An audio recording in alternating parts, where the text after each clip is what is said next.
और जब यहूदी जाति पूरी दुनिया के 100 देशों में तितर बितर होकर के रह रही थी, उस समय यहूदा बेन सैमुएल ने अपनी मृत्यु से पहले 500 सालों की एक भविष्यवाणी जो थी वो यहूदियों को प्रदान करी थी। और अपनी भविष्यवाणी में 1217 के अंदर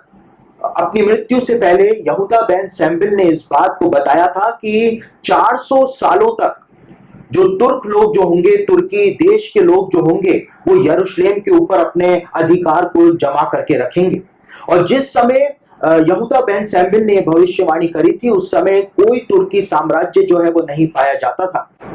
लेकिन 1217 में यहूदा बेन सैमुएल की मृत्यु के 300 सालों के बाद 1517 के अंदर वास्तव में ही जैसा यहूदा बेन सैमुएल ने भविष्यवाणी करी थी, तुर्क लोग जो थे उन्होंने यरूशलेम के ऊपर अपना अधिकार कायम कर लिया था और ऑटोमन तुर्की साम्राज्य जो था उसके अधिकार के अंदर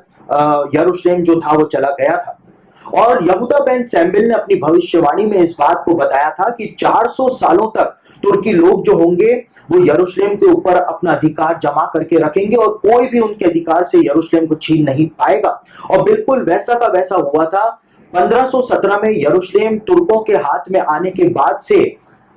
यरूशलेम जो था उसको कोई भी तुर्कों से नहीं छीन पाया था। लेकिन यहूदा बेन सैमुएल ने अपनी भविष्यवाणी में इस बात को भी बताया था कि 400 सालों के बाद तुर्कों को यरूशलेम से भगाया जाएगा। यहूदा बेन सैमुएल ने इस बात को साफ साफ शब्दों के अंदर कहा था, बताया था कि तुर्कों को यरूशलेम में हराया नहीं जाएगा, लेकिन तुर्कों को यरूशलेम से भगाया जाएगा। और जैसा यहूदा बेन सैमुएल ने भविष्यवाणी करी थी, सही 400 सालों के बाद यानी 1517 में जब तुर्कों ने यरूशलेम के ऊपर अपना अधिकार कायम किया और सही 1917 में यानी कि 400 सालों के सही 400 सालों के बाद अंग्रेजों की जो सेना थी, इंग्लैंड की जो सेना थी, उसने जाकर के तुर्कों को ना केवल पूरी पवित्र भूमि में हरा दिया था, लेकिन यरूशलेम से उन्होंने तुर्कों को भगा दिया था, जैसा कि यहूदा बेन सैमुएल ने अपनी भविष्यवाणी के अंदर बताया था। और यहूदा बेन सैमुएल ने अपनी भविष्यवाणी के अंदर कहा था कि 400 सालों के बाद जो अगले 50 साल होंगे उसमें यरूशलेम पर किसी का भी अधिकार नहीं होगा। यानी 1917 से 1967 तक के लिए यहूदा बेन सैमुएल ने इस बात को कहा था कि उस समय उन 50 सालों में यरूशलेम पर किसी का भी राज्य नहीं होगा, शासन नहीं होगा। और हम देखते हैं कि 1917 से 1967 तक वास्तव में ही यरूशलेम किसी के भी अधिकार में नहीं था, क्योंकि इंग्लैंड के हाथ में यरूशलेम आने के बाद यरूशलेम के ऊपर ब्रिटिश मैंडेट लग गया था और किसी का भी शासन जो था वो यरूशलेम के ऊपर नहीं माना जाता था। लेकिन रब्बी यहूदा बेन सैमुएल ने इस बात को कहा था कि 1967 के बाद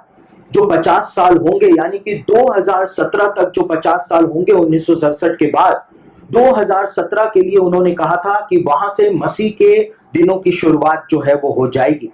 और इसीलिए 2017 जैसे ही 2017 का वर्ष आया, वैसे ही यहूदियों के अंदर खुशी की लहर जो थी वो दौड़नी शुरू हो गई थी, क्योंकि 800 साल पुरानी रब्बी यहूदा बेन सैमुएल की भविष्यवाणी जो थी वो अपने पूरे होने के कगार तक पहुंच चुकी थी। और इसीलिए 2017 के लिए पहले से ही यहूदी रब्बियों में ये माना जा रहा था कि 2017 में यरूशलेम के अंदर कुछ बहुत ही ज्यादा महत्वपूर्ण होने जा रहा है, क्योंकि रब्बी यहूदा बेन सैमुएल ने इस बात के संकेत पहले से ही प्रदान कर दिए थे। और वास्तव में ही 2017 में यरूशलेम के अंदर एक सबसे महत्वपूर्ण घटना जो थी वो 2017 के अंदर घटित हुई थी, जो 2000 सालों में कभी भी घटित नहीं हुई, जब 6 दिसंबर 2017 को अमेरिका के राष्ट्रपति डोनाल्ड ट्रंप जो हैं उन्होंने यरूशलेम को इजराइल की राजधानी घोषित कर दिया था। 2000 सालों के अंदर जो नहीं हुआ, पहली बार 2000 सालों में यरूशलेम जो है वो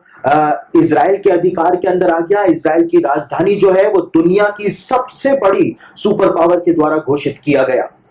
रब्बी यहूदा बेन सैमुएल ने 800 साल पुरानी अपनी इस भविष्यवाणी में इस बात को साफ साफ शब्दों के अंदर बताया था कि 2017 से मसीह के अंत के दिनों की शुरुआत हो जाएगी। रब्बी यहूदा बेन सैमुएल ने इस बात को नहीं कहा था कि 2017 में मसीह आ जाएगा, लेकिन रब्बी यहूदा बेन सैमुएल ने इस बात को कहा था कि 2017 के बाद कभी भी मसीह का आगमन जो है संसार में आ जाएगा। मसीह के अंत के दिनों की शुरुआत जो है वो 2017 से हो जाएगी। और हम देखते हैं कि वास्तव में एक एक्साइटेड टाइम जो है वो 2017 से हमारे लिए शुरू हो चुका है। तो मेरे प्रियो, इस प्रकार से हम देखते हैं कि रब्बी यहूदा बेन सैमुएल की 800 साल पुरानी भविष्यवाणी जो है वो